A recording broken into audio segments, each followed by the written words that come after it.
Assalomu alaykum hurmatli obunachilar. Bugun sizlar bilan korzinkadan fayllarni tiklashni ko'rib chiqamiz.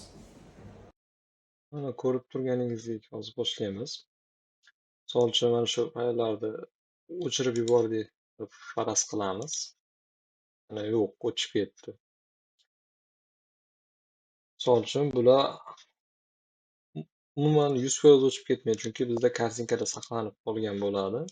Buning uchun biz tiklash uchun bularni belgilab olamiz va chichqonchani o'ng tugmasi orqali восстановить bosamiz.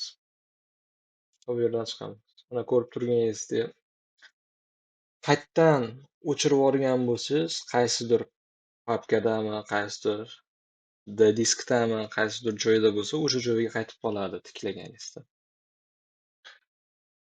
Mana shu videomiz foydali bo'lgan bo'lsa, obuna bo'lib, layk bosib qo'yishni unutmang.